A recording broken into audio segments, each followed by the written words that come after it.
Hello students, आज से हम लोग जो है जेई के क्वेश्चंस की एक नई सीरीज़ जो है स्टार्ट करने जा रहे हैं।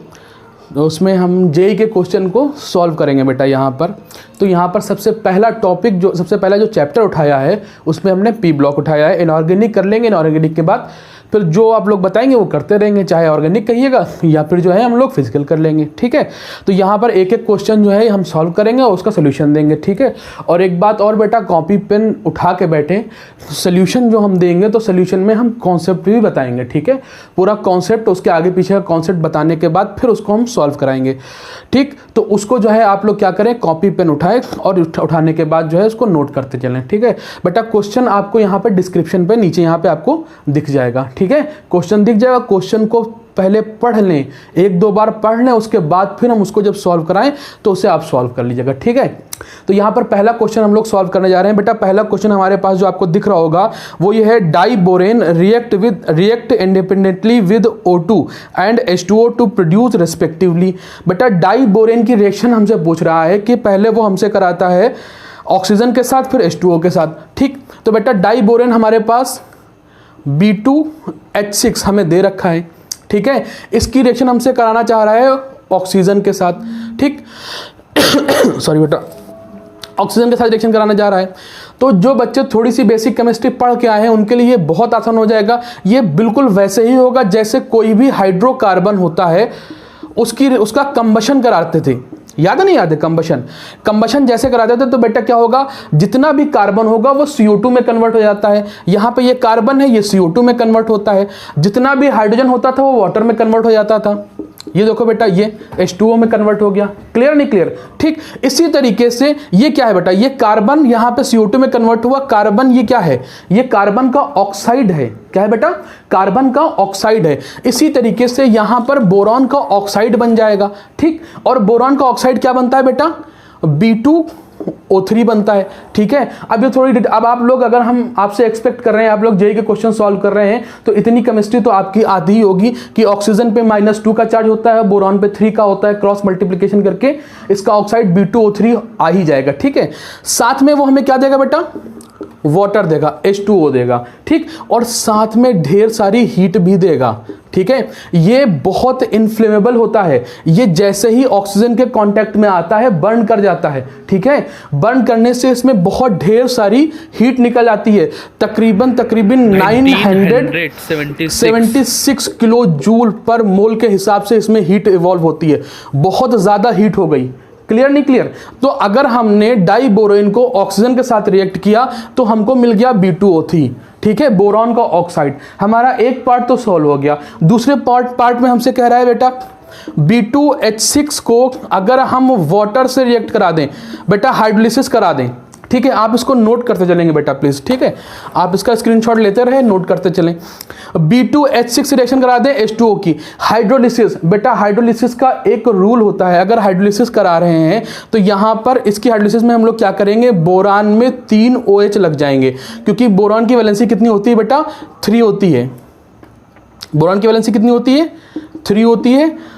ठीक, और ये हमको बना के देगा H3BO3, this is known as boric acid. और साथ में हमको H2 मिलेगा, H2 गैस यहां से इवॉल्व हो जाएगी। ठीक है, यहां पे अब देखो एक अलग का टॉपिक है हाइड्रोलिसिस। हाइड्रोलिसिस एक, अगर आप लोग कहेंगे तो एक अलग से हम वीडियो कर देंगे, उस पर पूरा जितने भी हाइड्रोलिसिस होती है सब उसमें हम कवर अप कर देंगे। ठीक है, वो अलग से एक बेटा उसका एक टॉपिक है। ठीक है, यहाँ पे हम उतना डिटेल नहीं कर सकते, लेकिन कुछ बातें हम यहाँ पे जरूर बता सकते हैं। ठीक है, जो हमारा क्वेश्चन सॉल्व कर दें और थोड़ा सा कॉन्सेप्ट आपका बिल्ड हो जाए। ठीक है, यहाँ पे इसकी वैलेंसी कितनी होती है बेटा, +3 होती है ना बोरॉन की, तो 3 OH यहाँ पे लग जाएंगे। 3 OH लग जाएंगे तो 3 OH को हम अगर रिफॉर्म करके लिखना चाहें, फिर से लिखना चाहें, दोबारा लिखना चाहें, इसको अरेंज कर दें। ठीक है, इसको अरेंज करेंगे तो क्या होगा, H3BO3, इसको बोलते हैं बोरिक एसिड। अब यहां पर 2-3 बातें जानना बहुत जरूरी है। हालांकि सवाल हमारा सॉल्व हो चुका है। सवाल हमारा क्या पूछ रहा था कि अगर डाई बोरेन को ऑक्सीजन और H2O से रिएक्ट करेंगे तो क्या फॉर्म होगा। एक तो हमारे पास बोरॉन का ऑक्साइड बन गया, दूसरा हमारे पास क्या बन गया, H3BO3, यानी कि बोरिक एसिड हो गया। तो आंसर तो हमारा निकल आया। ठीक है, लेकिन यहां पर हम चूंकि थोड़ा सा और एक्स्ट्रा पढ़ लेते हैं बोरिक एसिड के बारे में। सबसे पहली बात, ये एसिड होता है जैसे इसका नाम बता रहा है। ठीक, साथ में ये कोई भी प्रोटॉन डोनेट नहीं करता। एक बात बहुत इंपॉर्टेंट है, ये प्रोटॉन को डोनेट नहीं करता। मतलब तुम्हें दिख इसमें 3 हाइड्रोजन रहे होंगे, लेकिन ये कोई भी प्रोटॉन को डोनेट नहीं करता। तो भाई हम उसको एसिड क्यों कहते हैं? ये क्वेश्चन पूछा हुआ है बेटा, यही भी जेई में पूछा हुआ है। ये इसको अगर ये कोई भी प्रोटॉन डोनेट नहीं करता, भाई एसिड क्या होता है? जो प्रोटॉन रिलीज करे वो एसिड होता है, जबकि ये कोई भी प्रोटॉन रिलीज नहीं कर रहा, तो ये एसिड कैसे हो जाएगा? तो इसका एक ब्रोंस्टेड-लेवरी थ्योरी के हिसाब से ये क्या करता है, H3 इसको इस तरीके से लिख ले, ठीक है, B ये हमारे पास OH, ये हमारे पास OH, ये हमारे पास OH, ठीक है बेटा। ये क्या करता है, यहां से इसे मिटा देते हैं, इसको ऊपर लिख देते हैं ताकि आप लोगों को दिखता चले, ठीक है। ठीक, अगर हमको बोरिक एसिड के बारे में बात की जाए बेटा, H3BO3 सब लिखते चलेंगे बेटा, ये क्वेश्चन सॉल्व होते रहेंगे। H3BO3 एसिड होता है, हाँ बिल्कुल 100% एसिड होता है। क्यों एसिड होता है? क्या ये प्रोटॉन रिलीज करता है? नहीं, ये प्रोटॉन रिलीज नहीं करता। फिर ये एसिड कैसे होता है बेटा? ये एसिड इस तरीके से होता है, अगर इसका स्ट्रक्चर बनाए तो ये इस तरीके से भी स्ट्रक्चर बनाता है, ठीक है। ये एक OH माइनस को एक्सेप्ट कर लेता है, एक OH माइनस को जब एक्सेप्ट करेगा, क्यों करेगा बेटा? क्योंकि ये बोरॉन जो होता है ये इलेक्ट्रॉन डिफिशिएंट होता है, इसको ऑक्टेट पूरा नहीं होता है, ये इलेक्ट्रॉन चाहता है, उसको इलेक्ट्रॉन दिख जाता है, किसका? ऑक्सीजन वाला। ऑक्सीजन के पास एलेरोन पेयर मौजूद होते हैं, वो क्या करता है, इसके ऑक्सीजन के लोन पेयर को एक्सेप्ट कर लेता है, और बाकी 3 OH तो पहले से ही मौजूद थे, ठीक है। ये कुछ इस तरीके से बन जाता है BOH का होल 4, और ये हो जाएगा माइनस। ठीक, बात समझ में आई? क्लियर नहीं क्लियर? चलिए बेटा नेक्स्ट क्वेश्चन की तरफ बढ़ते हैं। नेक्स्ट क्वेश्चन हमारा क्या कहता है बेटा? नेक्स्ट क्वेश्चन जो है हमारा बहुत ही इजी है, इसमें हमसे स्ट्रक्चर पूछ रहा है, ठीक है, स्ट्रक्चर पूछ रहा है। फिर देखिए हम आपको बार बार बता रहे हैं कि कॉपी पेन उठाइए, कॉन्सेप्ट लिखते रहिए। Very sorry. अगर हम लोग बात करें तो स्ट्रक्चर की, अगर बेटा किसी के पास 4 बॉन्ड है, पहले हम आपको स्ट्रक्चर बनाना सिखाएंगे, लोन पेयर निकालना सिखाएंगे, बॉन्ड पेयर निकालना सिखाएंगे, हाइब्रिडेशन निकालना सिखाएंगे, ठीक है। सारी बातें हम करते रहेंगे, ठीक है। सबसे पहले अगर किसी का हाइब्रिडेशन निकालना है तो उसके पास हाइब्रिडेशन इज इक्वल टू क्या होता है, number of sigma bond plus lone pair, ठीक है। सिग्मा बॉन्ड और लोन पेयर का नंबर ही उसका क्या होता है बेटा, वेस्प होता है, उससे हाइब्रिडेशन हम लोग निकाल लेते हैं, ठीक है। जो इसका सम आता है उससे उसका हाइब्रिडेशन डिसाइड करते हैं, इससे इसका वेस्प निकलता है। हाइब्रिडेशन करना ठीक नहीं है, लेकिन आप लोग इसे लिख लीजिए, क्योंकि आप समझदार बच्चे हैं, जेई का सॉल्व कर रहे हैं, इतना डिटेल अगर हम नहीं पढ़ा पाएंगे इन छोटे छोटे वीडियोज में, ठीक है, लेकिन आपकी अच्छी खासी हेल्प करना चाह रहे हैं, ठीक है। आप लोगों को मालूम है यहां पे जो निकलता है वेस्प निकलता है, वेस्प पे फिर हाइब्रिडेशन निकालते हैं, ठीक है। क्लियर नहीं क्लियर? नंबर ऑफ बॉन्ड होता है और plus lone pair, number of sigma bond plus lone pair, ये हमारे पास इसका फार्मूला हो गया। क्लियर नहीं क्लियर? अब यहां पर अगर ये वैल्यू आई, जो वेस्प की वैल्यू आई 4, ठीक, अगर 4 से ज्यादा आ रही है, देखो पूरी डिटेल बेटा हम लोग बात नहीं कर पाएंगे, लेकिन थोड़ी सी तो बात कर ही सकते हैं। अगर हमारे पास नंबर ऑफ बॉन्ड पेयर जो है 4 से ज्यादा आ रहे हैं, तो एक बॉन्ड वर्टिकली अप जाएगा और एक बॉन्ड वर्टिकली डाउन जाएगा, और बाकी कहां बन जाएंगे बेटा, प्लेन में बन जाएंगे। क्लियर? अगर 6 आ गया, अब देखो हम डायरेक्ट बता रहे हैं, अगर 6 आ गया तो एक बॉन्ड वर्टिकली अप आएगा, एक बॉन्ड वर्टिकली डाउन आएगा। कितने बॉन्ड बचे? 6 थे, एक बॉन्ड ऊपर हो गया, एक बॉन्ड नीचे आ गया, कितने बचे? 4 बॉन्ड। वो कहां पे आ जाएंगे बेटा? प्लेन में आ जाएंगे। अगर इसको हम मिला दें इस तरीके से, यहां पे देखो, यहां पे देखो, तो इसके ऊपर देखो, यहां से अगर इसको यहां पे मिला दो, इसको यहां पे मिला दो, इसको यहां पे मिला दो, इसको यहां पे मिला दो, बेटा ये पिरामिड बन जाएगा, जैसे इजिप्ट का पिरामिड होता है। देखो ये हमारे पास स्क्वायर बन गया, ये 1 2 3 4 आर्म हो गई। एक हमारे पास बॉन्ड ऊपर है, ठीक है, इसको इस तरीके से मिला देंगे, इसको इस तरीके से मिला देंगे, इसको इस तरीके से मिला देंगे, इसको इस तरीके से मिला देंगे, ठीक है। जैसे इजिप्ट के पिरामिड होते हैं। अब यार जैसे जो हम लोग नहीं टेंट नहीं करते, टेंट बनाते हैं, टेंट देखा होगा कहीं पे, जो है हम लोग जो माउंटेन वगैरह पे हम लोग क्लाइंबिंग करने जाते हैं तो वहां टेंट में रहते हैं, उसी शेप में आ जाता है, तो उसी के बिहाफ पे इसको पिरामिड बोलते हैं। तो ये नीचे ये क्या बना बेटा? स्क्वायर। ऊपर एक पिरामिड बन गया तो इसे पिरामिडल बोलेंगे, लेकिन नीचे भी तो एक पिरामिड बना रहा है बेटा, ये देखो नीचे से भी एक पिरामिड बन रहा है, ठीक है। अभी आपको यहां पे दिख भी जाएगा, ठीक है, नीचे भी एक पिरामिड बन गया, तो इसे क्या बोलते हैं? स्क्वायर। एक पिरामिड ऊपर एक पिरामिड नीचे, तो इसे बोलते हैं स्क्वायर बाइपिरामिडल। क्या बोलते हैं बेटा? Square bipyramidal. ये रही इसकी स्ट्रक्चर की बात, ठीक। अगर एक लोन पेयर आ जाए, 6 पूरे के पूरे बॉन्ड पेयर ना रहे, सिर्फ लोन पेयर रहे, मतलब कंडीशन ये बन जाए 5+1, मतलब 5 बॉन्ड पेयर आ जाए और 1 लोन पेयर आ जाए। तो एक लोन पेयर यहां से एक बॉन्ड पेयर हटा के यहां पे एक लोन पेयर रख देंगे, तब इसे क्या बोलेंगे, स्क्वायर तो है ही है और एक पिरामिड है, तो इसे बोलेंगे स्क्वायर पिरामिडल। क्या बोलेंगे बेटा, स्क्वायर पिरामिडल। अगर हमारे पास कंडीशन ये आ जाए 2+4, मतलब अभी भी देखो 6 ही है, सम कितना आ रहा है, 6 आ रहा है, 4 इसमें बॉन्ड पेयर हो और 2 इसमें लोन पेयर हो। ये देखिए 2 इसमें लोन पेयर आ गए, ठीक है। तो क्या हो जाएगा, नीचे वाला भी हम यहां से हटा देंगे, यहां पर हम क्या लगा देंगे, एक लोन पेयर। अब ये क्या बचा, बताओ बेटा, अब ये क्या बचा, सिर्फ और सिर्फ स्क्वायर बचा, ठीक है। यहां तक का आई थिंक आप लोगों को बात समझ में आ गई होगी। अब हम ये कैसे निकालते हैं, ये जो हमको हाइब्रिडाइजेशन निकालना है या हमको वेस्प निकालना है, वो कैसे निकालते हैं बेटा, इसको मिटा दे रहे हैं, आप लोगों ने नोट कर रखा होगा इसको। इसके लिए एक बहुत छोटा सा फार्मूला लिख लीजिए हाइब्रिडेशन निकालने के लिए, valence shell electron divide by 8 plus reminder upon 2। बहुत बढ़िया फार्मूला है। कुछ लोग कहते हैं ये काम नहीं करता, काम करता है लेकिन ढंग से लगाना पड़ता है, ठीक है। 56, अगर यहां पर इसका सम 56 से ज्यादा आ जाए तब इसके लिए फार्मूला ये अप्लाई मत करना, 8 से कम आ जाए तब भी ना अप्लाई करना, ठीक है। अगर यहां पे जो वैल्यू रखेंगे हम वो 58 से लेके 56 के बीच में आ रही है तभी आप ये फार्मूला अप्लाई करेंगे, ठीक है। उसके लिए इसको थोड़ा मॉडिफाई किया जाता है, वो किसी और टॉपिक में हम लोग कभी और बात कर लेंगे। यहां पे हम लोग बात करते हैं, जैसे पहला एग्जाम्पल हमारे पास क्या हुआ, ICl5। वैलेंस शेल इलेक्ट्रॉन कैसे निकालते हैं बेटा, वैलेंस शेल इलेक्ट्रॉन इसके ग्रुप नंबर से निकाल लेते हैं, जितना ग्रुप नंबर होता है उतना ही उसका वैलेंस शेल होता है। आयोडीन 7th ग्रुप का होता है, क्लोरीन भी 7th ग्रुप का होता है, ठीक। तो आयोडीन का तो 7 हो गया प्लस क्लोरीन 7 हो गया, लेकिन है कितनी क्लोरीन, 5 क्लोरीन है, तो इंटू 5 कर देंगे। तो आई थिंक ये कितना आ जाएगा, 5 7 35 और 7 कितना आएगा बेटा, 42 आ जाने वाला है, ठीक। अब इस 42 की वैल्यू यहां पर रख देंगे, वैलेंस शेल पे हाइब्रिडेशन निकल के आ जाएगा हमारे पास। ये देखो ये क्या आया, H = क्या आया,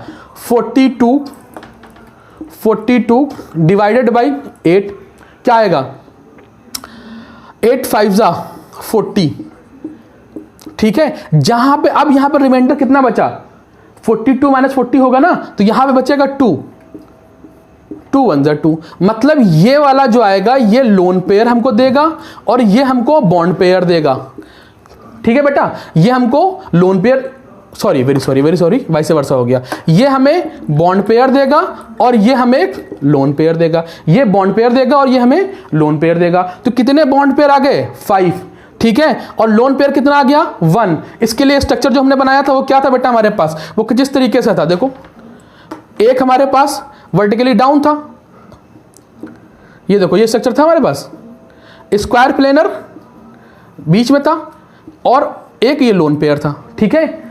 बताओ बेटा, तो इसमें पहला ऑप्शन हमें क्या दिख रहा है, देखिए आपको यहां पे ऑप्शन दिख रहा होगा, सबसे पहला ICl5 इज स्क्वायर पिरामिडल, ठीक है।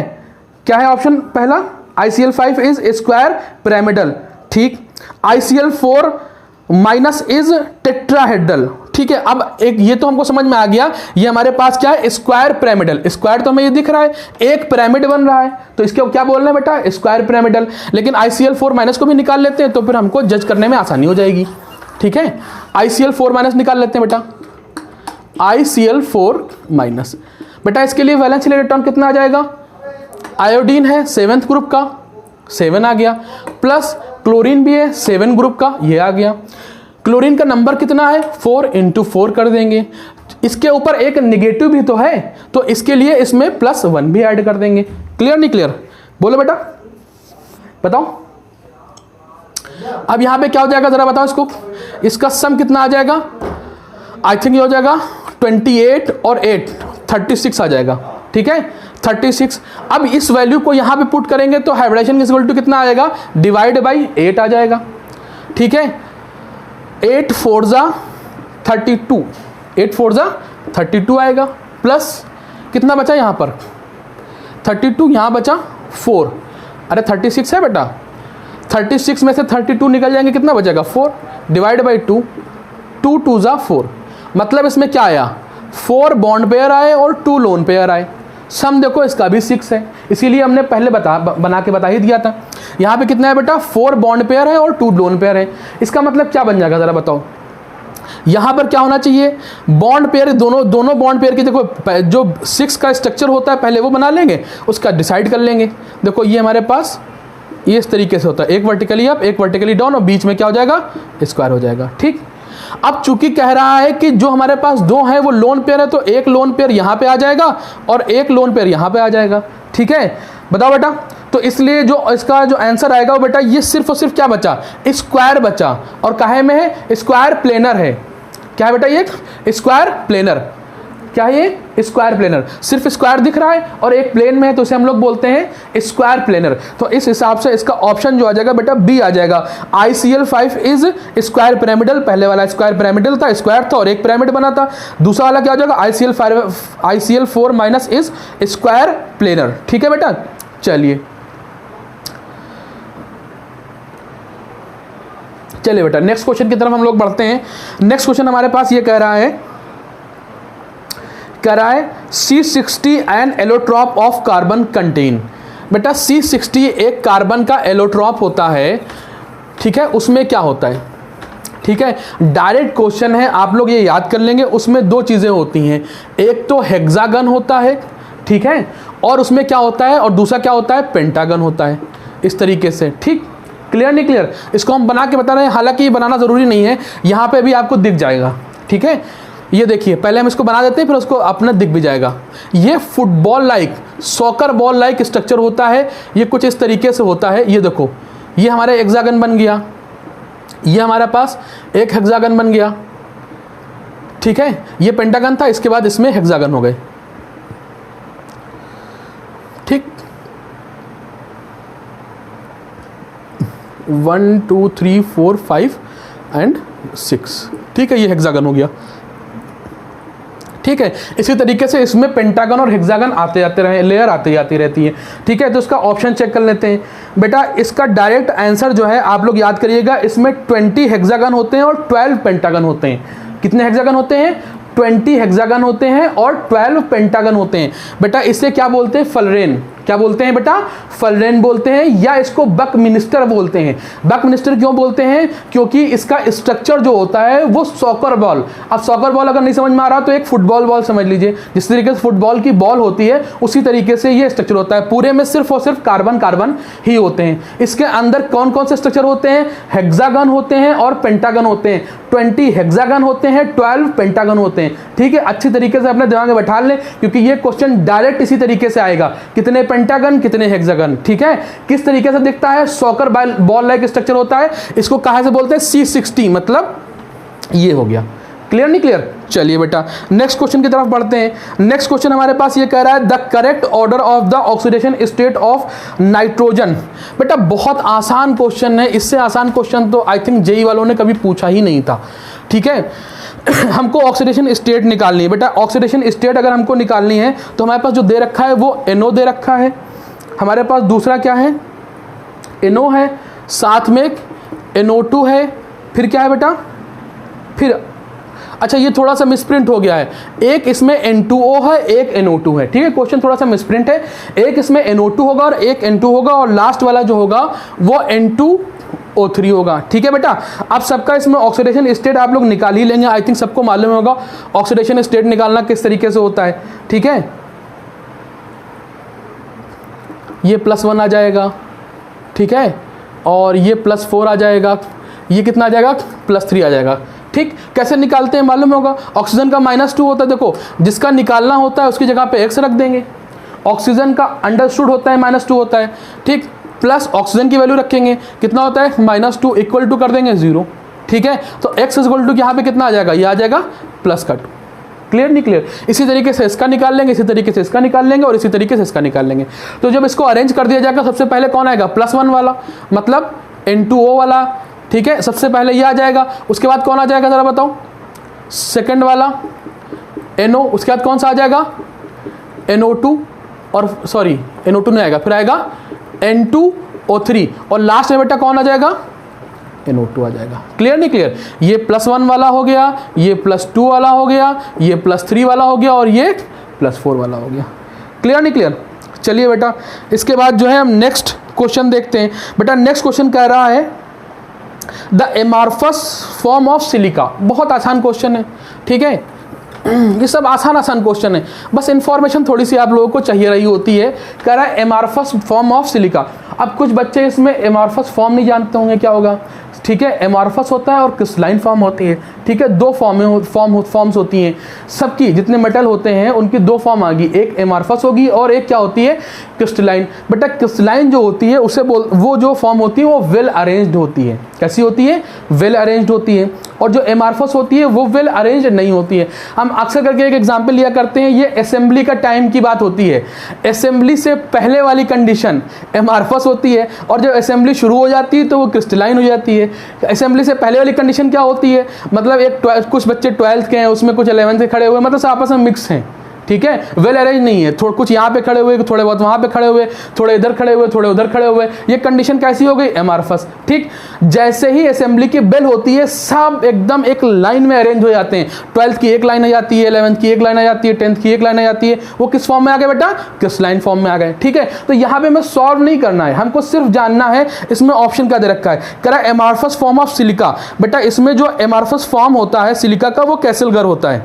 कौन होता है, कैसलगर होता है। और साथ में ये जो तीन और ऑप्शन दे रखे हैं, एक हमारे पास क्रिस्टोबोलाइट होता है और उसके बाद ट्राइडिमाइट होता है और क्वार्ट्ज होता है। इनको ध्यान रखिएगा, ये सिलिका के क्रिस्टलाइन फॉर्म होते हैं, ठीक है बेटा जेई के जो पॉइंट ऑफ व्यू से तो ये इंपॉर्टेंट है ही है, साथ में नीट के पॉइंट ऑफ व्यू से बहुत इंपॉर्टेंट है, क्योंकि ये डायरेक्ट क्वेश्चन रिपीट होते हैं नीट एग्जाम में। क्लियर नहीं क्लियर, तो ये जेई और नीट दोनों के लिए ही बहुत ज़्यादा इंपॉर्टेंट है, ठीक है। दोनों ही बच्चे इसे देख सकते हैं, क्लियर नहीं क्लियर, ठीक। तो इसके जो हमारे पास जो एक ऑप्शन जो एमार्फस से साथ में क्रिस्टलाइन भी हम याद कर लेंगे, ठीक है ना, ताकि हमारे एग्जाम में अगर इस बार क्रिस्टलाइन पूछ दे तो हम क्रिस्टलाइन बता देंगे, क्रिस्टलाइन फॉर्म ऑफ सिलिका क्या होती है, ठीक। चलिए बेटा नेक्स्ट हमारे पास क्वेश्चन है HF का, ठीक है। HF के बारे में कुछ हमको उसने पॉइंट्स दे रखे हैं और कह रहा है HF has highest boiling point among the hydrogen halide because it has. कह रहा है जो HF है उसके जितने और हेलाइड है, मतलब HF के साथ HCl है, HBr है, ठीक है, और HI है। कह रहा है सबसे ज़्यादा बॉइलिंग पॉइंट इसका होता है। उसका रीज़न क्या है, उसके कुछ रीज़न उसने दे रखे हैं, वो हम लोग एक एक पढ़ते रहते हैं और देखते हैं कौन सा रीज़न है बिल्कुल फिट बैठता है। पहला रीज़न बेटा उसने हमको ये दे रखा है लोवेस्ट आयोनिक कैरेक्टर। ये बात बिल्कुल गलत है, सरासर गलत है। इन सब में सबसे ज़्यादा आयोनिक कैरेक्टर बेटा इसी का होता है। इसकी वजह क्या होती है, क्योंकि जो फ्लोरीन होता है सबसे ज़्यादा इलेक्ट्रोनिगेटिव एलिमेंट होता है। वो क्या करता है, जो इसके इलेक्ट्रॉन होंगे इस हाइड्रोजन के, उसे अपनी तरफ अट्रैक्ट करेगा। जब अट्रैक्ट करेगा तो इस पे डेल पॉजिटिव काफ़ी बढ़ जाएगा और इस पे डेल नेगेटिव काफ़ी बढ़ जाएगा। तो जहाँ पे पॉजिटिव और नेगेटिव कैरेक्टर बढ़ जाता है उसकी पोलैरिटी बढ़ जाती है, उसका आयोनिक कैरेक्टर बढ़ जाता है, ठीक है बेटा। क्लियर नहीं क्लियर, बात समझ में आई। चलिए दूसरा ऑप्शन इसमें हम देख लेते हैं। कह रहा है strongest wander wall force interaction. बिल्कुल गलत बात है। इसके अंदर HF के अंदर वैंडर वॉल अट्रैक्शन नहीं होती, इसमें होती है हाइड्रोजन बॉन्डिंग। क्या होती है बेटा, हाइड्रोजन बॉन्डिंग होती है। फ्लोरीन ये हो गया, ये हाइड्रोजन हो गया, ये फ्लोरीन हो गया। बेटा इनके बीच में हाइड्रोजन बॉन्डिंग होती है। क्या होती है बेटा, हाइड्रोजन बॉन्डिंग होती है। और हाइड्रोजन बॉन्डिंग की वजह से ही इनका बॉइलिंग पॉइंट हाई हो जाता है। क्यों बेटा, बॉइलिंग पॉइंट क्या होता है, बॉयल का मतलब क्या होता है, कोई लिक्विड फॉर्म में, लिक्विड फॉर्म की बात कर ले तो सॉलिड से लिक्विड में आया होगा, लिक्विड से वेपर में जाएगा। भाई ये लिक्विड फॉर्म में बॉन्ड बना रखा है उसने, ठीक है। अगर हम उसको हीट देके उसका बॉन्ड ब्रेक करा दें तो ये दोनों फ्री हो जाएंगे, और फ्री हो जाएंगे तो किस फॉर्म में आ जाएंगे, वेपर फॉर्म में आ जाएंगे। क्लियर नहीं क्लियर, मतलब बॉयल हो गए, बॉइलिंग पॉइंट पे जाके ही वेपर में आया होता है। हालांकि वो एवापोरेशन का कॉन्सेप्ट अलग है, वो फिर बाद में कभी बात की जाएगी, ठीक है। लेकिन अभी हम बॉइलिंग पॉइंट की बात कर रहे हैं, ठीक। यहां पर क्या होता है, इनके बीच में बॉन्ड तो होता ही होता है, साथ में एक एक्स्ट्रा बॉन्ड, ये सॉरी हाइड्रोजन बॉन्डिंग भी हो जाती है, जिसकी वजह से इनमें और क्लोजनेस आ जाती है, इनकी पैकिंग और स्ट्रांग हो जाती है, जिसकी वजह से क्या होता है बेटा, यहां पर इसका बॉइलिंग पॉइंट थोड़ा सा हाई हो जाता है। तो आई थिंक थर्ड ऑप्शन हमें सही लग रहा है, लेकिन जेई है, इसका फोर्थ ऑप्शन भी हमें पढ़ना पड़ेगा। कह रहा है लोवेस्ट डिसोसिएशन एंथैल्पी। ये बात भी गलत है, क्योंकि इनके बीच में अट्रैक्शन ज़्यादा होता है, इनका साइज, इसका साइज छोटा होता है, ये करीब करीब होते हैं, इनका बॉन्ड मजबूत होता है। बॉन्ड मजबूत होगा तो आयनाइजेशन एंथैल्पी सबसे ज़्यादा होनी चाहिए। क्लियर नहीं क्लियर, तो इसमें आई थिंक जो ऑप्शन सही है वो बेटा आपका सी वाला सही है। सी वाला क्या है, स्ट्रॉन्गेस्ट हाइड्रोजन बॉन्डिंग, सबसे बढ़िया हाइड्रोजन, सबसे ज़्यादा स्ट्रॉन्गेस्ट हाइड्रोजन बॉन्डिंग होने की वजह से इसका बॉइलिंग पॉइंट थोड़ा सा ज़्यादा हो जाता है। क्लियर नहीं क्लियर? चलिए बेटा नेक्स्ट क्वेश्चन की तरफ बढ़ते हैं। हमारे पास नेक्स्ट क्वेश्चन क्या है? नेक्स्ट क्वेश्चन बेटा हमारे पास बेरिलियम से लेके है। बहुत बढ़िया क्वेश्चन है, अच्छी तरीके से समझ लो। बहुत सिंपल क्वेश्चन भी है, बहुत टफ नहीं है। देखने में हमें लगेगा, जो आपको क्वेश्चन दिख रहा होगा अभी, इसमें आपको लगने लगेगा कि ये बहुत टफ क्वेश्चन है, पता नहीं क्या पूछ दिया गया। लेकिन अगर आपको थोड़ी सी इन्फॉर्मेशन ठीक ठाक है, ठीक है, थोड़ा सा लॉजिक भी लगाएंगे तब भी आपको समझ में आ जाने वाला है। हमारे पास BeCl2 है। क्वेश्चन में वो हमसे ये कर रहा है कि BeCl2, एक बार क्वेश्चन देख लेते हैं। The structure of beryllium chloride in the solid state and vapour phase respectively. मतलब बेरिलियम क्लोराइड अगर सॉलिड में हो तो उसका स्ट्रक्चर कैसा होगा, और अगर वेपर फेज में हो तो कैसा होगा। जाहिर सी बात है, सॉलिड में मॉलिक्यूल करीब करीब होते हैं तो ढेर सारे मॉलिक्यूल जुड़ के एक चेन बना लेंगे। क्लियर नहीं क्लियर? और वेपर में थोड़ी दूर दूर होते हैं, ठीक है, तो ये कौन सा बना लेगा बेटा, डाइमर बना लेगा। क्लियर नहीं क्लियर? तो अगर हम लोग इसकी बात करें तो BeCl2 जो होता है तो इसका स्ट्रक्चर ही बना लेते हैं।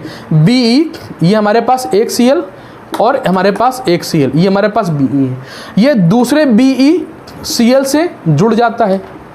क्लियर नहीं क्लियर? कैसे? ये इसे कोऑर्डिनेट कर देता है, ये इसे कोऑर्डिनेट कर देता है, ये बन गया डाइमर।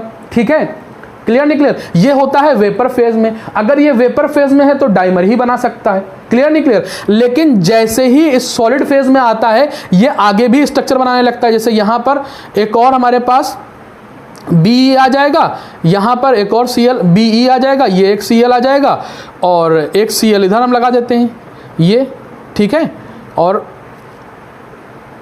इसको इस तरीके से कर देते हैं। एक Be यहां पे लगा देते हैं, एक Cl यहाँ पे जुड़ जाएगा, एक Cl यहाँ पे, ये इस तरीके से, और यहाँ पे एक Cl लगा देते हैं इस तरीके से। ये एक चेन बनाना शुरू कर देगा आगे की तरफ। क्लियर नहीं क्लियर? तो ये एक चेन फॉर्म में आ जाएगा। अगर ये सॉलिड फेज में है तो चेन फॉर्म में आएगा, अगर ये वेपर फेज में है तो डायमेरिक फॉर्म में आएगा। लेकिन एक बात और आप लोग ध्यान रखिए, यहाँ पे नहीं दे रखा है लेकिन फिर भी हम उसमें ऐड करते चलेंगे। अगर 900 डिग्री सेल्सियस से ज़्यादा और ज़्यादा टेम्परेचर दे दिया तब ये मोनोमर बन जाता है, तब ये BeCl2 के फॉर्म में रहेगा। ठीक है, वेपर फेज में ये डाइमर बनाता है लेकिन 900 डिग्री टेम्परेचर कम होना चाहिए। 900 डिग्री सेंटीग्रेड से टेम्परेचर कम होगा तो ये क्या बनाएगा बेटा, BeCl2 बनाएगा। सॉलिड फेज में आएगा तो चेन बनाएगा, लेकिन अगर 900 से भी ज्यादा कर देंगे, टेम्परेचर दे देंगे, हीट दे देंगे तो बॉन्ड ब्रेक कर जाएंगे। अब ये BeCl2 के फॉर्म में आ जाएगा, यानी कि मोनोमर के फॉर्म में आ जाएगा। क्लियर नहीं क्लियर? ऑप्शन चेक कर लेते हैं बेटा। इसका पहला ऑप्शन है डाइमरिक एंड डाइमरिक, गलत बात है। पहला, दूसरा ऑप्शन है बी इसका चेन एंड चेन, ये भी गलत है। सी ऑप्शन डायमरिक एंड चेन, नहीं, सॉलिड में चेन होता है और वेपर फेज में डायमरिक होता है, तो I think D will be the correct answer. Clear नहीं क्लियर? चलिए बेटा नेक्स्ट क्वेश्चन की तरफ बढ़ते हैं हम लोग। ठीक है बेटा, नेक्स्ट क्वेश्चन हमारे पास क्वेश्चन है, कह रहा है the correct statements among first to third regarding group 13 element oxide are. बेटा ग्रुप 13 के एलिमेंट के बारे में हमसे पूछ रहा है कि 1 2 3 पढ़ेंगे और उसमें कौन कौन सी बात सही कह रहा है।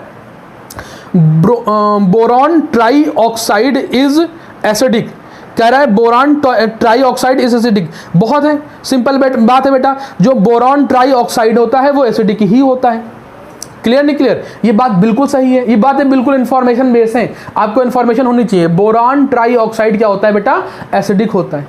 क्लियर नहीं क्लियर? बोरॉन ट्राई ऑक्साइड कैसा होता है, एसिडिक होता है। ठीक है, नीचे आने पे उसका बेसिक कैरेक्टर बढ़ने लगता है। क्लियर नहीं क्लियर?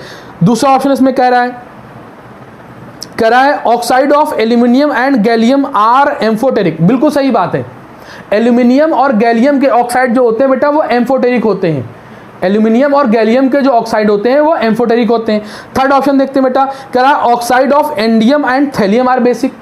हाँ, इंडियम और थैलियम के बेसिक होते हैं, एल्यूमिनियम और गैलियम के कैसे होते हैं, एम्फोटेरिक। अब बच्चे परेशान होंगे कि एम्फोटेरिक क्या होता है। बेटा एम्फोटेरिक वो होते हैं जो एसिड से भी रिएक्शन कर सके, बेस से भी रिएक्शन कर सके। मान लिया एल्यूमिनियम का ऑक्साइड है Al2O3, ठीक है, ये बेटा NaOH से भी रिएक्शन कर जाता है, NaOH से भी रिएक्शन कर जाता है, और यही Al2O3 HCl से भी रिएक्शन कर जाता है।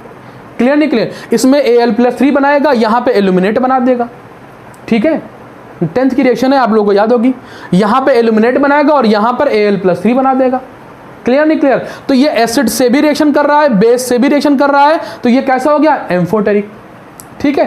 क्लियर नहीं क्लियर? बात समझ में आ गई?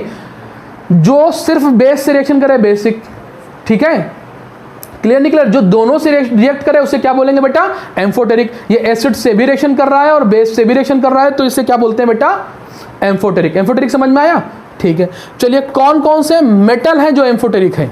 कोई बच्चा बता सकता है? बता क्या सकते हो? चलो बाद में मैसेज कर देना हम लोगों को, ठीक है। लेकिन फिर भी हम यहाँ बताए दे रहे हैं, एक छोटी सी इंफॉर्मेशन और दिए दे रहे हैं।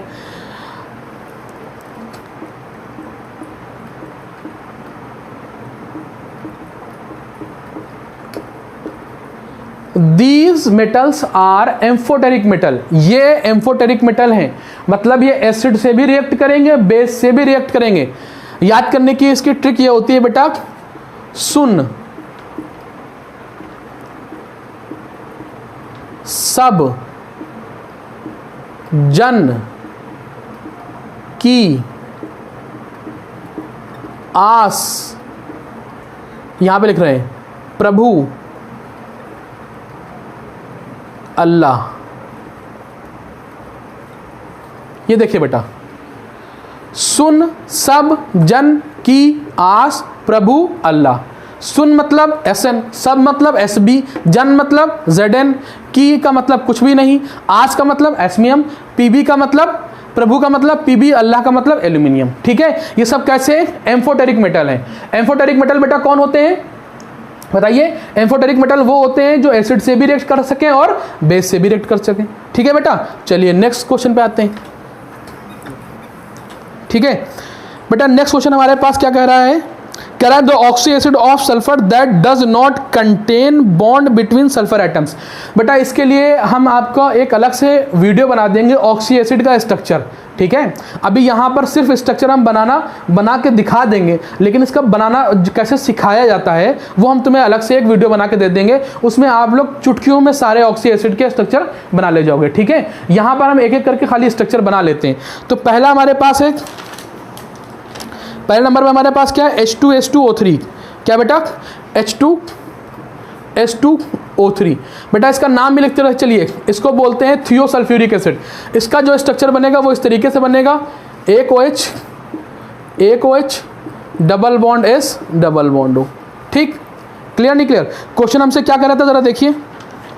क्वेश्चन हमसे कर रहा था the oxo acid of sulphur that does not contain bond between sulphur atoms. Sulphur atom के बीच में बॉन्ड नहीं होते। इसमें तो सल्फर एटम के बीच में बॉन्ड आ गया, ठीक है। तो मतलब ये ऑप्शन तो नहीं हो सकता, ये ऑप्शन नहीं हो सकता। क्लियर नहीं क्लियर? नेक्स्ट ऑप्शन हम लोग देखते हैं। नेक्स्ट ऑप्शन हमारे पास क्या है?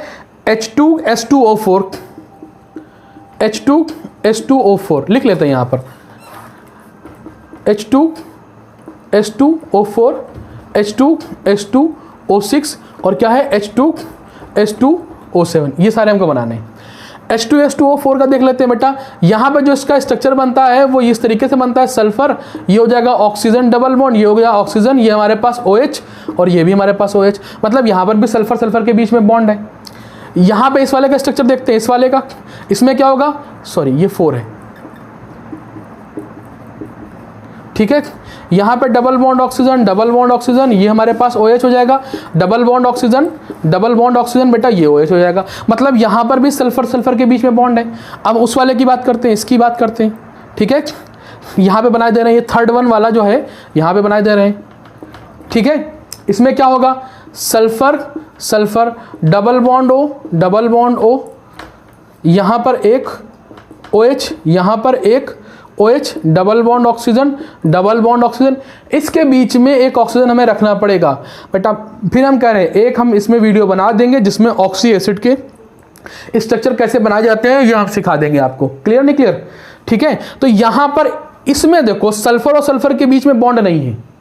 यहाँ पे क्या है? सल्फर ऑक्सीजन, फिर ऑक्सीजन सल्फर, मतलब ऑप्शन हमारे पास यही करेक्ट हो जाएगा, ठीक है। लेकिन इसके बारे में ध्यान रखना, इस वाले एलिमेंट के बारे में, ठीक बेटा। इसका जो ऑक्सीडेशन स्टेट आता है वो आता है 5,0,0,5, ठीक है बेटा, जो इसका एवरेज ऑक्सीडेशन स्टेट है, हम लोग जो निकालते हैं ऑक्सीडेशन स्टेट, वो ऑक्सीडेशन स्टेट करेक्ट नहीं होता, वो एवरेज होता है। अगर इसका एवरेज लेंगे तो आता है 2.5, बट ये ऑप्शन गलत होगा। यही सवाल पूछ चुका है इस पे। इसका जो ऑक्सीडेशन स्टेट आएगा कितना आएगा 5,0,0,5। कैसे आएगा? नंबर ऑफ बॉन्ड गिन के। देखो हमेशा जिनके बीच में इलेक्ट्रोनेगेटिविटी का डिफरेंस होता है वहीं पर जो है वहीं पर ऑक्सीडेशन स्टेट डेवलप करता है। ठीक है, यहां पर देखो इलेक्ट्रोनेगेटिविटी का डिफरेंस है, इस पे कितना आएगा? डबल बॉन्ड की वजह से +2 आएगा, डबल बॉन्ड की वजह से +2 आएगा, यहां पर सिंगल बॉन्ड की वजह से +1 आएगा। ठीक है, प्लस और माइनस कैसे डिसाइड करते हैं? जो ज्यादा इलेक्ट्रोनेगेटिव होता है उस पे माइनस का आता है, जो लेस इलेक्ट्रोनेगेटिव होता है उस पे पॉजिटिव आता है। इसके अपोजिट इस पे कितना आएगा? -2, इस पे कितना आएगा? -2, इस पे कितना आएगा? -1 आएगा। क्लियर नहीं क्लियर? ठीक, तो इस पे कितना है टोटल जरा गिन के बताओ। 2 + 2 + 1 मतलब 5 इस पे आ गया। जरा इस सल्फर पे देखो, इधर और इधर सेम एटम है, मतलब इलेक्ट्रोनेगेटिविटी सेम होगी, मतलब इस पे आएगा 0, इस पे भी आएगा 0, और इस पे फिर उधर उसी की तरीके से इस पे कितना आ जाएगा? +5 आ जाएगा। क्लियर नहीं क्लियर? बोलो बेटा। चलिए नेक्स्ट क्वेश्चन हम लोग देखते हैं। यहां पर नेक्स्ट क्वेश्चन हमारे पास करा the correct order of catenation is. बेटा कैटिनेशन आई थिंक सबको मालूम हो कैटिनेशन का मतलब क्या होता है। कैटिनेशन का मतलब ये होता है कि हमारे पास कोई भी एलिमेंट जो होता है वो एक लॉन्ग चेन में जुड़ जाए तो उस प्रोसेस को बोलते हैं कैटिनेशन। सबसे ज़्यादा बेटा होता है कार्बन में, उसके बाद होता है सिलिका में, फिर जर्मेनियम में, फिर एसएन में। ठीक है, हालांकि जर्मेनियम और एसएन में तकरीबन बराबर होता है कैटिनेशन। ठीक है, क्लियर नहीं क्लियर? ठीक, तो इसका ऑप्शन जो होगा वो बेटा सी करेक्ट हो जाएगा। क्लियर है? चलिए नेक्स्ट क्वेश्चन हमारे पास क्या आ रहा है? नेक्स्ट क्वेश्चन कह रहा है the number of pentagon in C60 and trigons या triangles in white phosphorus respectively. बहुत बढ़िया क्वेश्चन है। अभी हम थोड़ी देर पहले ही इसके बारे में बात कर चुके हैं। C60, फरेन, बकमिनिस्टर, इसमें पेंटागन बेटा कितने हुआ करते थे? 12। पेंटागन कितने होते थे? 12। जरा ऑप्शन चेक करो बेटा, ऑप्शन बी और ऑप्शन डी में 12 दिख रहा है। ठीक है, अब हमको रेड फॉस्फोरस, व्हाइट फॉस्फोरस है, अच्छा हाँ व्हाइट फॉस्फोरस से बनाना पड़ेगा। पी फॉस्फोरस, ये फॉस्फोरस, ये जरा गिन के मतलब कितने ट्रायंगल बन रहे हैं। अगर इसको देखा जाए 1 2 3 इससे बनाया जाए, एक ट्रायंगल ये बन गया, एक ट्रायंगल इसके ऊपर बन गया 3, एक ट्रायंगल इधर बन रहा है, एक ट्रायंगल इधर बन रहा है, तो कितने ट्रायंगल बन रहे हैं बेटा? 4 ट्रायंगल बन रहे हैं। तो ऑप्शन विल बी, इसका जो ऑप्शन हो जाएगा वो बी करेक्ट हो जाएगा। ठीक है, अगर हम बात करें C60 में कितना पेंटागन है? कितने बेटा? 12 है, और इसमें कितने ट्रायंगल बन रहे हैं? 4। क्लियर नहीं क्लियर? बोलो बेटा। चलिए नेक्स्ट क्वेश्चन थोड़ा सा इंपॉर्टेंट है, और इंपॉर्टेंट इस लिहाज से है क्योंकि उसमें ढेर सारा हमें कॉन्सेप्ट बताना पड़ेगा पहले। ठीक है, तो कुछ बातें हम इसमें पहले ही कर लेते हैं। बेटा अगर हम हाइड्राइड की बात करें, हाइड्राइड हमारे पास 3 तरीके के हाइड्राइड होते हैं। एक हमारे पास आयोनिक होते हैं या उसे सैलाइन बोलते हैं, दूसरे हमारे पास मेटालिक होते हैं, ठीक, और तीसरे हमारे पास जो होते हैं कोवेलेंट होते हैं। कैसे होते हैं? कोवेलेंट। ठीक है, या इसको एक और नाम देते हैं मॉलिक्यूलर। ठीक है, दिख रहा होगा आई थिंक, दिख रहा है? चलिए दिख रहा है, कोवेलेंट और मॉलिक्यूलर 3 तरीके के हमारे पास होते हैं। बेटा आयोनिक की बात करें, ठीक है, तो आयोनिक को एस ब्लॉक के एलिमेंट बनाते हैं। जो एस ब्लॉक के एलिमेंट होते हैं वो आयोनिक हाइड्राइड या सैलाइन हाइड्राइड बनाते हैं। बट बेटा बहुत ब्रीफली बात करेंगे, लेकिन उतनी बात करेंगे जितना आपके काम की है। ठीक है, एक बात तो ये हो गई। ठीक, दूसरी बात ये होती है इसे सैलाइन क्यों बोलते हैं? क्योंकि जो इसका स्ट्रक्चर होता है, जो इसकी पैकिंग होती है, वो बिल्कुल NaCl से मिलती है। किससे मिलती है? NaCl से। तो इसी के नाम पे इसको भी हम लोग सैलाइन हाइड्राइड बोलते हैं। जैसे हमारे पास NaH, ठीक है, सोडियम हाइड्राइड, क्या बेटा? Sodium hydride. इसकी पैकिंग बिल्कुल सेम होती है, इसलिए इसे बोलते हैं सैलाइन हाइड्राइड। ठीक, अगर ये H2O के साथ रिएक्शन करे तो बेटा ये क्या देगा? NaOH देगा और साथ में H2O देगा। नोट करते रहिए, उसके बाद हम आंसर पढ़ेंगे तब आप लोगों को लगेगा कि हाँ हमको आंसर का सवाल का जवाब आ रहा है। क्लियर नहीं क्लियर? इसको आप लोग नोट करते चलिए बेटा, इंपॉर्टेंट इंफॉर्मेशन आपके लिए। ठीक है, एक और बात यहां पे हम थोड़ी सी ऐड कर दें। अगर हमारे पास NaH है, ठीक है। और NaH को जो है हम लोग इसकी हम लोग जो इलेक्ट्रोलिसिस करा दें तो हम लोगों को एनोड पे H2 मिलेगा, ठीक है। सॉरी, यहाँ पर भी H2 ही होगा, ऊपर भी H2 ही होगा, वाटर सिलेक्ट कर रहे हैं ना, तो NaOH प्लस H2। यहाँ पर भी हमको H2 मिलेगा, यहाँ पर भी हमको H2 मिलेगा, दोनों जगह पे H2 मिल रहा है। क्लियर नहीं क्लियर? यहाँ पर भी H2 मिल रहा है, यहाँ पर हाइड्रोलिसिस कराएं हाइड्राइड की, सलाइन हाइड्राइड की हाइड्रोलिसिस कराएं, एग्जाम्पल है NaH, इसकी हाइड्रोलिसिस कराएं तब भी H2 मिलेगा, ठीक है। और अगर इसको जो है हम लोग इलेक्ट्रोलाइज कराएं तब भी H2 मिलेगा। ये कहाँ मिलेगा बेटा? एनोड पे मिलेगा। जैसे NaCl नहीं कराते थे, Cl2 मिलता था, वैसे यहाँ पे H2 मिल जाएगा। क्लियर नहीं क्लियर? चलिए, आई थिंक आयोनिक और सलाइन के बारे में आप लोगों को इन्फॉर्मेशन अच्छी खासी मिल गई होगी, ठीक। क्लियर नहीं क्लियर? अब इधर देखिए, अगर हम लोग अब मेटालिक की बात नहीं करेंगे क्योंकि अभी यहाँ पे क्वेश्चन में उसके बारे में दिया नहीं गया है, हम कोवेलेंट के बारे में बात करेंगे, ठीक है, या मॉलिक्यूलर के बारे में बात करेंगे। कोवेलेंट ये बेटा 3 तरीके के होते हैं, कोवेलेंट भी 3 तरीके के होते हैं। एक हमारे पास होते हैं इलेक्ट्रॉन डिफिशिएंट, ठीक, एक होते हैं इलेक्ट्रॉन डिफिशिएंट, एक होते हैं इलेक्ट्रॉन रिच, ठीक है, एक होते हैं इलेक्ट्रॉन रिच, और एक होते हैं इलेक्ट्रॉन प्रिसाइज, ठीक है। ये 3 होते हैं। हम इसको समझा देते हैं, आप लोगों को अच्छी तरीके से समझ में आ जाएगा। इलेक्ट्रॉन डिफिशिएंट वो होते हैं, देखो ये 13 ग्रुप वाले बनाते हैं, ये हमारे पास जो बनाएंगे आई थिंक, चलिए ये 14 ग्रुप वाले बनाएंगे और ये 15 to 17 ग्रुप वाले बनाते हैं।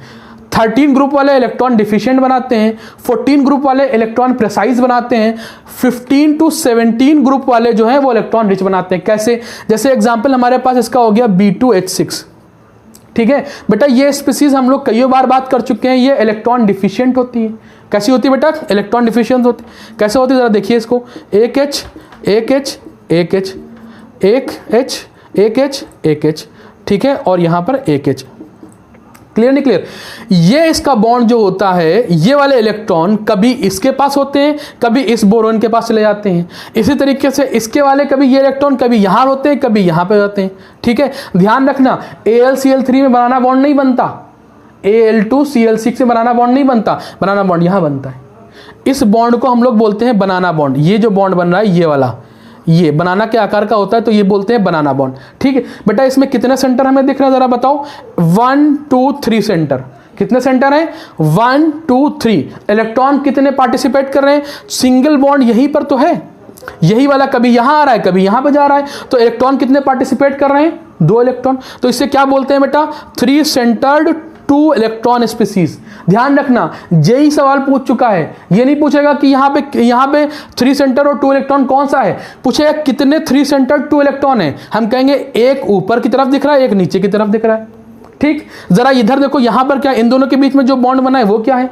कितने सेंटर है? 1 सेंटर 2, ठीक है। इनके बीच में इलेक्ट्रॉन कितने हैं? 2। मतलब ये वाला बॉन्ड जो ये वाला बन रहा है, ये वाला, ये 2 सेंटर 2 इलेक्ट्रॉन है। तो 2 सेंटर 2 इलेक्ट्रॉन कितने बॉन्ड बने? एक ये वाला, एक ये वाला, एक ये। तो 4 बॉन्ड ऐसे हैं जो 2 सेंटर और 2 इलेक्ट्रॉन कहलाएंगे, और 2 बॉन्ड ऐसे हैं जो 3 सेंटर 2 इलेक्ट्रॉन। 3 सेंटर क्यों बेटा? यहां पर 1 2 3 सेंटर हो गए। यहां इनके बीच में जो ये बॉन्ड दिख रहा है, जो डॉटेड लाइन में दिखाया है, ये एक्चुअल में बॉन्ड नहीं है, ये यही वाले इलेक्ट्रॉन कभी यहां पर कभी यहां पर इसके बीच में ऑसिलेट करते रहते हैं। क्लियर नहीं क्लियर? ठीक, तो ये हो गई इसकी बात, ठीक है। अब बात करते हैं इलेक्ट्रॉन रिच की, ठीक है। इलेक्ट्रॉन रिच कौन से होते हैं? जैसे हमारे पास NH3, क्या हुआ बेटा? इसने बॉन्ड बनाया 1, एक H, इसके बावजूद इसके पास 2 इलेक्ट्रॉन बच गए। मतलब बॉन्ड बनाने के बाद भी, ऑक्टेट पूरा होने के बाद भी अगर इलेक्ट्रॉन बच जाते हैं तो उन्हें क्या बोलते हैं? इलेक्ट्रॉन रिच हाइड्राइड, ठीक है। जैसे H2O हो गया, HF हो गया, इस कई सारे एग्जाम्पल हैं। क्लियर नहीं क्लियर? ठीक। यहां पे अगर बात करें इलेक्ट्रॉन प्रिसाइज देखो फिजिक्स का टर्म है। प्रिसाइज का मतलब एग्जैक्ट, ठीक और ठीक, सही, ठीक है। तो यहां पर अगर हम बात करें CH4 की बात करें तो कार्बन के पास 4 इलेक्ट्रॉन होते हैं आउटर मोस्ट शेल में, और 4 के चारों यूज हो जाते हैं, ना इसके पास बढ़ते हैं ना घटते हैं। तो इसे क्या बोलते हैं? Electron precise hydride. क्या बोलते हैं बेटा? Electron precise hydride. बहुत इंपॉर्टेंट इंफॉर्मेशन है, इसे बेटा नोट करते चलिए, ठीक है। क्लियर नहीं क्लियर? यहाँ पे सिर्फ हम सॉल्व नहीं करा रहे हैं, यहाँ पे हम आंसर नहीं दे रहे हैं, यहाँ पे उसके आगे पीछे के कई सारे कॉन्सेप्ट भी बता रहे हैं आपको। तो ये जो है आप लोगों को काफी हेल्प करने वाले हैं, ठीक है। तो अब ऑप्शन पढ़ते हैं जरा। पहला ऑप्शन देखिए, कह रहा है saline hydride produces H2 gas when reacted with H2O। अभी थोड़ी देर पहले पढ़ चुके हैं, बिल्कुल सही बात है। अगर वो H2O से रिएक्ट करेगा तो हाइड्रोजन गैस देगा। सलाइन हाइड्राइड कोई भी हो सकता है, NaH हो सकता है, CaH2 हो सकता है, मतलब S ब्लॉक और P ब्लॉक के कोई भी एलिमेंट हो सकते हैं। क्लियर नहीं क्लियर? बोलो बेटा। ऑप्शन नंबर 2 कह रहा है reaction of lithium aluminium hydride with BF3 leads to B2H6। बेटा क्लासिकल रिएक्शन है, आप लोग जाइएगा एनसीईआरटी में आपको मिल जाएगी, क्लासिकल रिएक्शन है, आप लोगों को ये मिल जाएगी, ठीक है। ये भी बिल्कुल करेक्ट बात है। आइए थर्ड ऑप्शन पे, कह रहा है PH3 and CH4 are electron rich and electron precise hydride respectively. देखो अब ये आ गया, हमसे कह रहा है PH3 जो है और CH4 है, इलेक्ट्रॉन रिच और इलेक्ट्रॉन प्रिसाइज रिस्पेक्टिवली। देखो ये 15 ग्रुप का हाइड्राइड है, मतलब ये कैसा होगा, इलेक्ट्रॉन रिच होगा। ये 14 ग्रुप का हाइड्राइड है, मतलब ये क्या होगा, इलेक्ट्रॉन प्रिसाइज होगा। मतलब ऑप्शन नंबर 3 भी करेक्ट है। ऑप्शन नंबर 4 पे आ जाइए, कह रहा है HF and CH4 are called molecular hydride. बेटा ये सब मॉलिक्यूलर हाइड्राइड है, चाहे 13 वाला बनाए, चाहे 15, 16, 17 वाला बनाए, चाहे 14 वाला बनाए, ये है तो सब मॉलिक्यूलर ही या कोवेलेंट हाइड्राइड, ठीक है ना। तो अब इसकी बात करें, क्या ये कोवेलेंट हाइड्राइड है? हाँ, उसी का तो एक पार्ट है। B2H6 हो, चाहे हमारे पास NH3 हो, चाहे CH4 हो, ये सब के सब क्या है बेटा, ये सब कोवेलेंट या मॉलिक्यूलर हाइड्राइड है। क्लियर नहीं क्लियर? तो ऑप्शन नंबर 4 भी करेक्ट है। तो इसका मतलब इसमें सारे के सारे ऑप्शन बेटा आपके करेक्ट हैं।